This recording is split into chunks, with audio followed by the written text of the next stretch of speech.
right, so we'll start off with the update on the missing person, Angela Armstrong.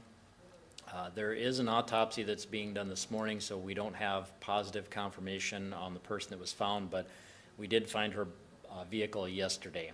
That call came in just before 1 p.m. It was to an apartment garage in the 6500 block of South Beale Avenue. Her vehicle was found inside. There was a body that was found next to the vehicle. The call came in. It was somebody in the apartment complex smelled an unusual odor, and so that's where the call came in. The garage does not belong to Angela. I'm not sure who the owner of that is, but it was not her garage. So outside of that, we don't really have much information other than we're waiting for that autopsy. Hopefully we'll have something. I'm not sure if it'll be today yet or not, but obviously the main thing is trying to determine the identity of the body that was found next to the vehicle. Do you know if she lived in the area of that? Let me look.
Yeah, it looks like I think she did live in that area. Do we know where she was last seen?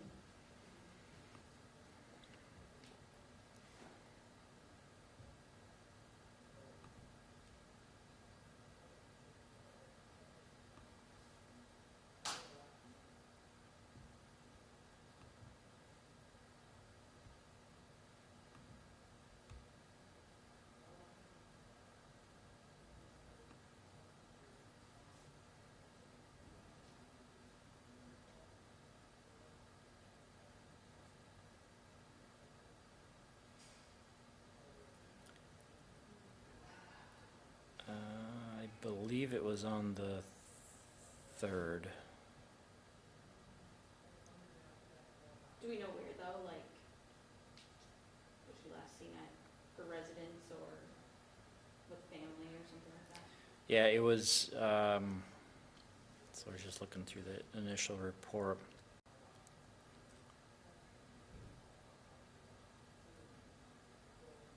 Yeah, it was a family member had called, and I think she was at the,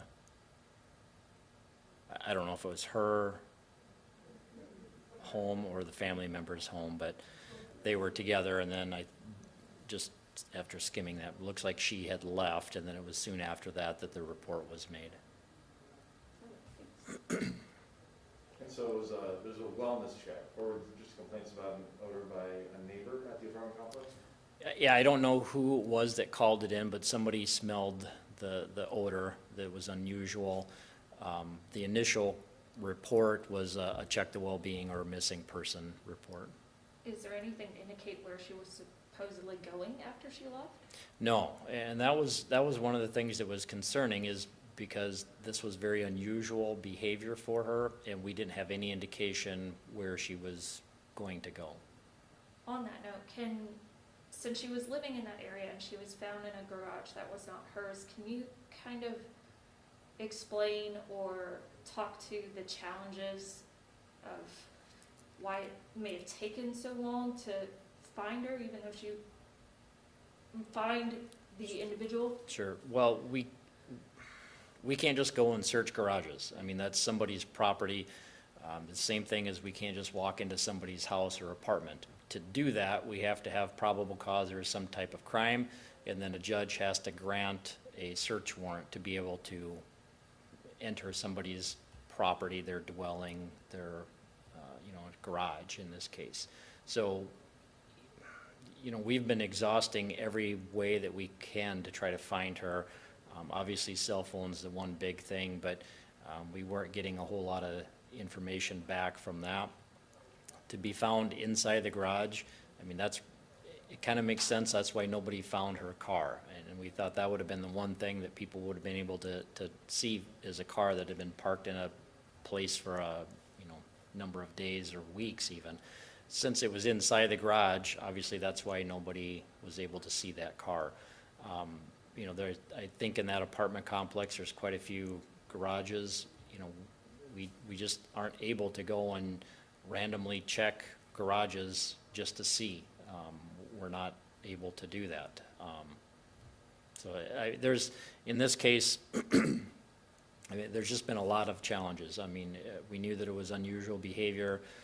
There wasn't a lot of information to follow up on where she may have gone, direction of travel, and so there was a lot of challenges that detectives were doing to try to find her.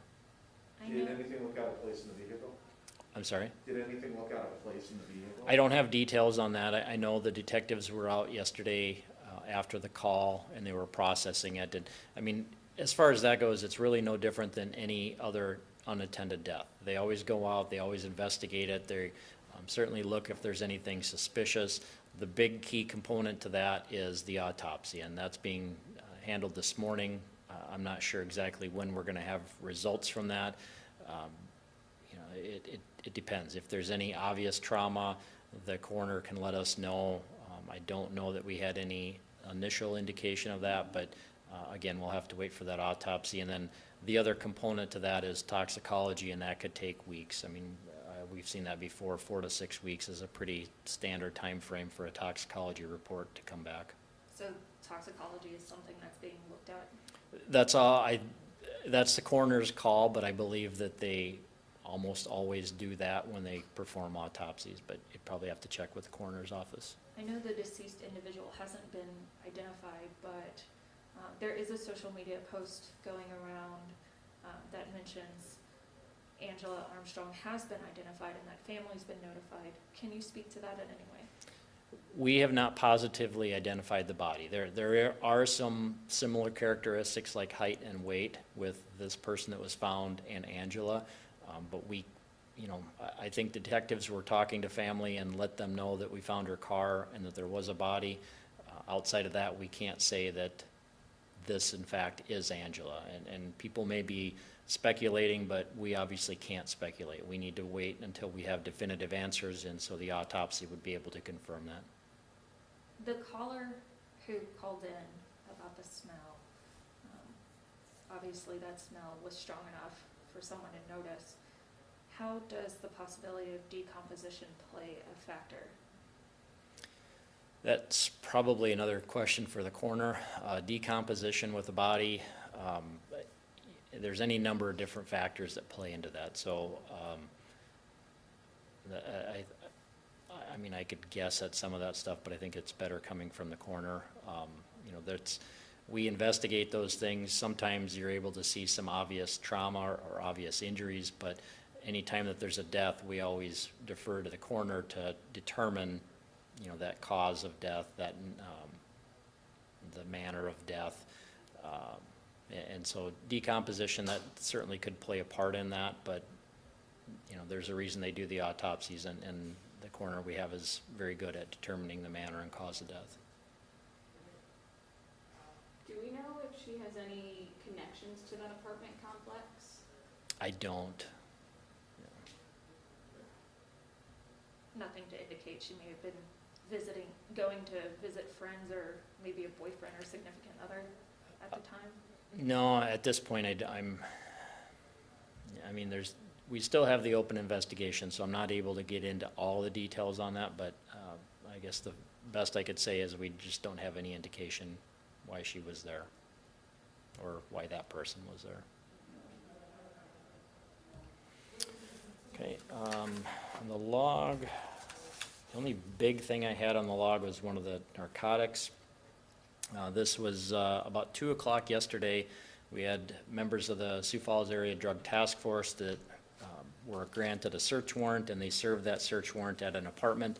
This was in the 100 block of North Dakota Avenue. It was actually 115 North Dakota Avenue, which is near 8th and Dakota. That was, if I didn't say it, it was around 2 p.m.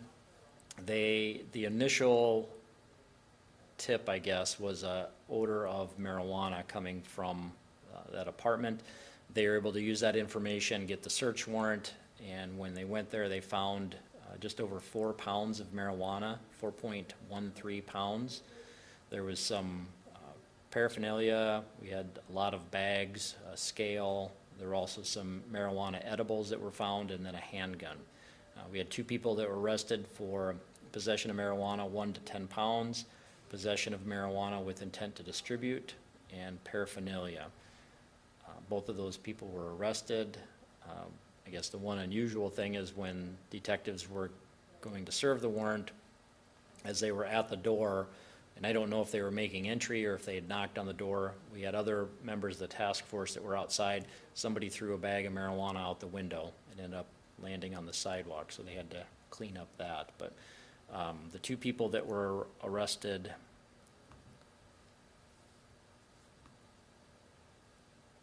we had the first one, her last name is Gibson, Gipson. First is Felicia, Fleshia. Middle is Sherry, Sherray, and she is 42. And the other person is Vaughn, last name of Vaughn, Vaughn. First is Marquise, Marquis. Middle is Allen, Allen, and he's 19 from Sioux Falls.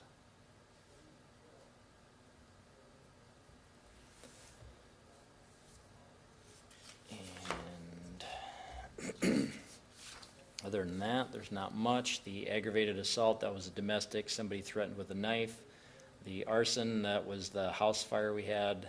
We ended up just doing the report on behalf of the fire department. The assault was a domestic.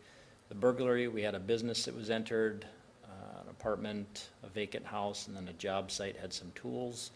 Nothing big from the disorderlies. The embezzlement was a car that was loaned. The family dispute was a domestic. The family offenses had a couple no contact violations, and then another domestic. The frauds ended up being reports, some ID thefts and checks. Larcenies had a few bikes, some shopliftings, nothing real big. The other narcotics were marijuana and meth. The pornography call, that's just some information, no charges on that. Nothing suspicious with either unattended death. And the vandalisms, we had a couple of cars that were damaged and apartment that was damaged. That's all I have, unless you guys have anything else. Okay, thank you.